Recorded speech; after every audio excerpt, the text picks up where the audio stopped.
There's a script that many of us learned long before we had the language to question it.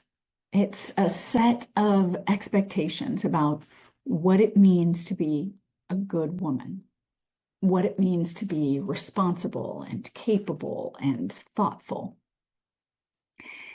what it means to keep things running smoothly, to notice what needs to be handled, to make sure that nothing falls apart, to carry what needs to be carried. And over time, that role expands. It expands to be not just responsibility for what we do, but responsibility for what happens around us. Eventually, many of us start noticing something, that somehow everything runs through us.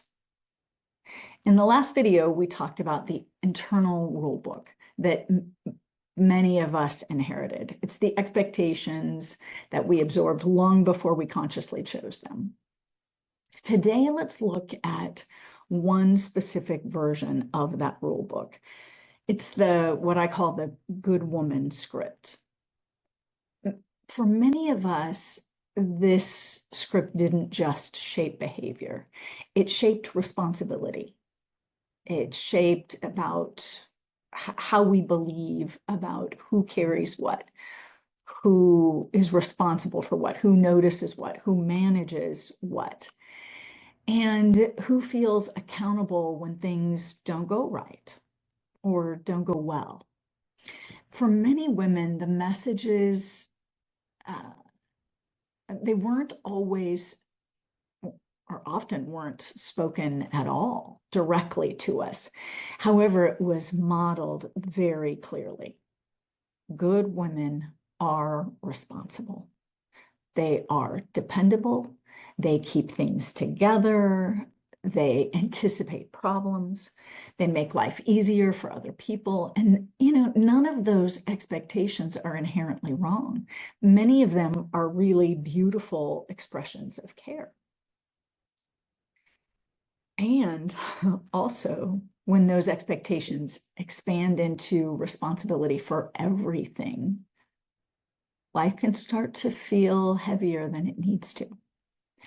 One of the most interesting things about the good woman script is how quietly that responsibility expands.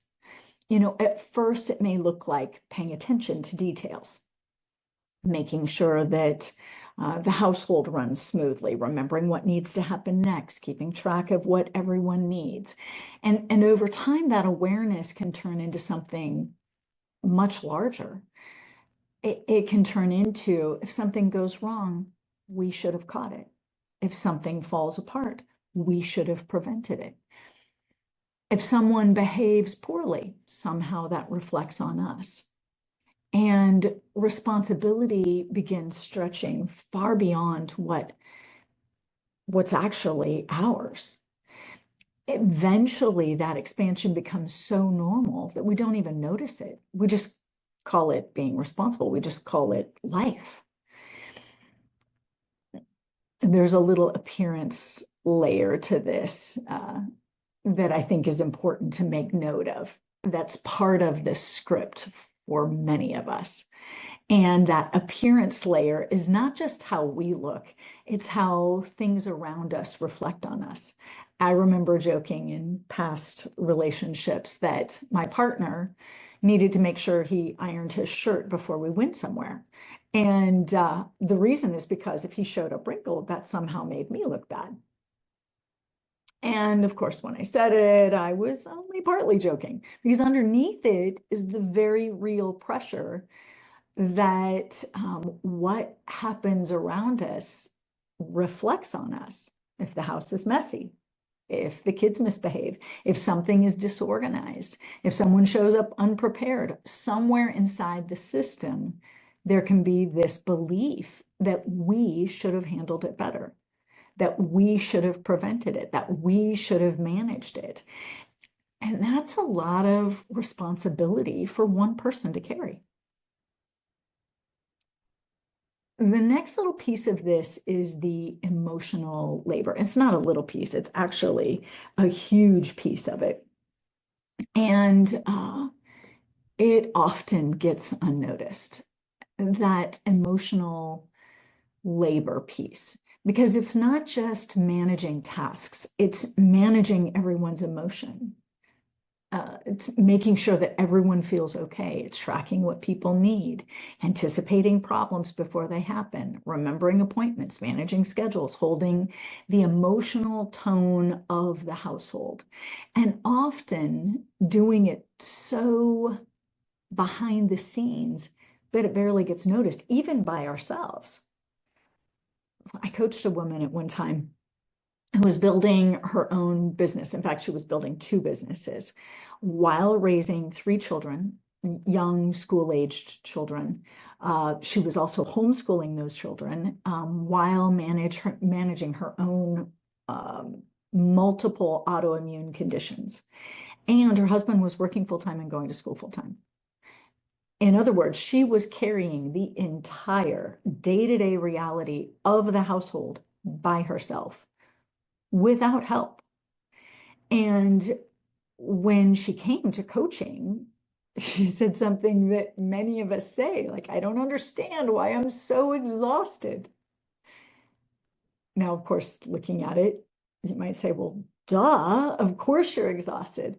But see, when we're inside the system, we often can't see the full weight of what we're carrying. We just call it life. We just call it responsibility. We just call it, I'm surviving today. And the emotional labor often includes things that never make it onto the to-do list. It's holding everyone's stress. It's noticing when someone's struggling. It's managing the energy of the room and trying to make sure everyone else is okay. That kind of labor is real and it's rarely counted. When we've been living inside this good woman script for a long time, carrying everything starts to feel normal, even when it's far more than one person should hold. So for many of us, the realization begins somewhere midlife. Life is still functioning. Responsibilities are still being carried. And something inside us begins to ask different questions, like, why does everything have to run through me? Why does it feel like if I don't hold things together, everything falls apart? Why am I carrying the responsibility for the things I don't actually control? Why does so much of the emotional weight land here?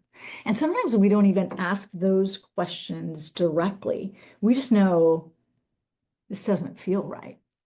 We don't even always know to ask those questions. Once we start asking the questions, it becomes hard to unsee how much we've been carrying. That awareness begins to change something in us. You know, the moment we start to see that script clearly, something shifts. We start noticing when we're carrying something that isn't ours. We start recognizing the difference between care and responsibility. We start seeing where expectations expanded over time. And that awareness creates some space to pause and even ask, is this actually mine? Or is this something that I learned to carry automatically? So here's my invitation for this week, is something that you can notice or just attend to, pay attention to. Consider those moments when you feel responsible for something going well. And also the moments when you feel responsible for something going poorly. And ask yourself a simple question. Did this actually belong to me? Or did I simply learn to carry it? You may start noticing how wide this script has become. So let's wrap it up. This good woman script helped many of us grow into thoughtful, capable, responsible adults. And it also expanded the amount of responsibility that many of us carry. So this second half of life, this next chapter, often brings a different kind of awareness. It's not rejecting those qualities, and yet it's recognizing where the weight of responsibility grew larger than it needed to be. Because we begin to see that clearly something is something important becomes possible here. We can still care deeply, and we no longer have to carry everything. So that's my invitation. Try it on for size. See how it fits for you.